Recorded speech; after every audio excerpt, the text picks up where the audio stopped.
मित्रों, आज मैंने विस्तार से कृषि के देश के पूरे परिदृश्य की समीक्षा की। विशेषकर मौसम की मार के कारण कई राज्यों में असमय वृष्टि, ऐसे समय जब फसल पक के तैयार है और न केवल बारिश हुई बल्कि कई जगह ओलावृष्टि भी हुई है, जिसके कारण फसलों को नुकसान पहुंचा है।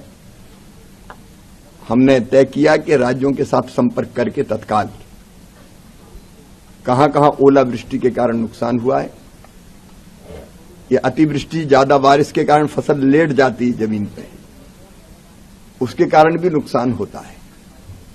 तो राज्य सरकार तो अपनी तरफ से सहायता करती है एसडीआरएफ के अंतर्गत, लेकिन फसल बीमा योजना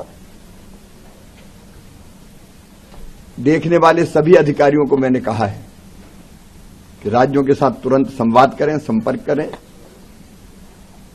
ताकि ढंग से क्रॉप कटिंग एक्सपेरिमेंट हो सके, नुकसान का आकलन किया जा सके, और अगर नुकसान किसान को हुआ है तो ठीक ढंग से आकलन करके साइंटिफिक तरीके से फिर उनके बीमे की क्लेम बन जाए, ताकि हम अपने किसान भाई और बहनों की मदद कर सकें।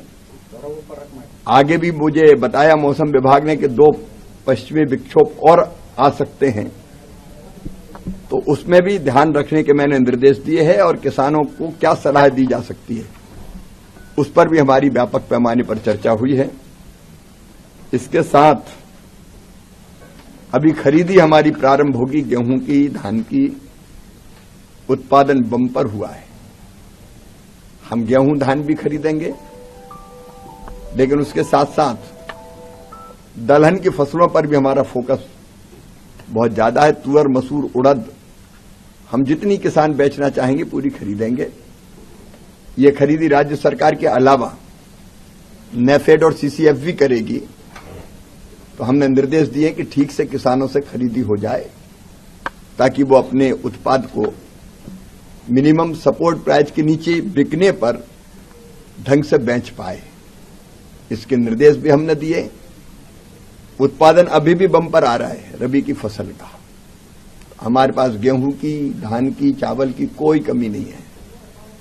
हमने ये तय किया है इसलिए कि उत्पादन तो हम बढ़ाएंगे ही, लेकिन क्वांटिटी के साथ साथ क्वालिटी भी कैसे इंप्रूव करें, क्योंकि अगर गेहूं अच्छा होता है मध्य प्रदेश का सरवती जैसे, तो 4000 रुपया से ज्यादा उसके रेट मिलते हैं।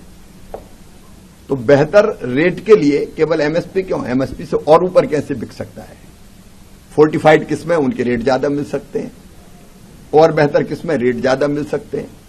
तो हम क्वांटिटी के साथ साथ अब क्वालिटी को इंप्रूव करने पर भी जोर देंगे, उसके लिए अभियान चलाएंगे। एक हमने तय किया है कि हम खरीफ की फसल जो आने वाली है उसकी तैयारी के लिए पहले एक ही बैठक करते थे दिल्ली में, अब हम रीजनल कॉन्फ्रेंसेज करेंगे, क्योंकि अलग अलग मोटे तौर पे 5 रीजन बनते हैं अपने देश के, उत्तर का, दक्षिण का, पश्चिम, पूर्वी भारत, और फिर एक हिली स्टेट्स नॉर्थ ईस्ट सहित।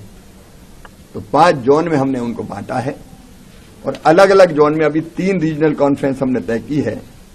7 अप्रैल को जयपुर में हमारी एक रीजनल कॉन्फ्रेंस होगी, 7 अप्रैल को, 17 अप्रैल को होगी लखनऊ में, 24 अप्रैल को होगी उड़ीसा में।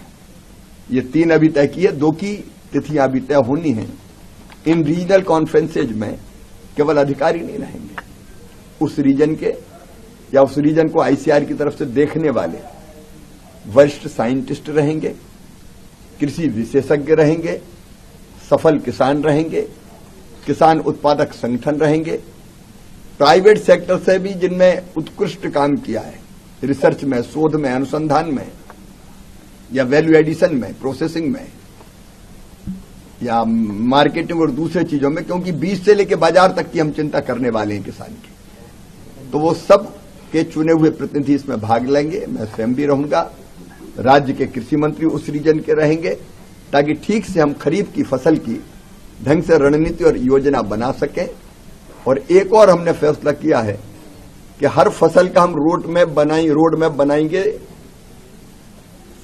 रोड मैप फसल का भी बनाएंगे हम और राज्य का भी रोड मैप बनाएंगे कृषि का।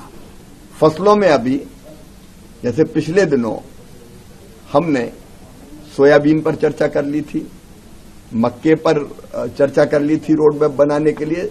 अभी 4-5 फसलों पे हमने चर्चा कर ली। पिछले दिनों में नारियल पर चर्चा करने गया था दक्षिण भारत। ये अलग अलग जो हमारी फसल है, फसलवार रोड मैप, इसका मतलब ये है कि उत्पादन कैसे बढ़े, क्वालिटी बेहतर कैसे मिले, रोगों का मुकाबला कैसे कर पाए। अगर प्लांटिंग मटेरियल चाहिए, जैसे नारियल में नए बाग लगाना, तो क्लीन प्लांट कैसे मिले, इस पर विस्तार से बात करके उस फसल का रोड मैप हम बनाएंगे। एक फसलवार रोड मैप और एक राज्यवार रोड मैप, तो उस पर भी हम ठीक ढंग से काम कर रहे हैं। अपने किसानों की सेवा बेहतर से बेहतर कर सके और किसानों के माध्यम से देश के उत्पादन को बढ़ाते हुए अन्न, फल, सब्जियों के भंडार भर सकें, उस काम में निरंतर लगे हुए हैं। धन्यवाद।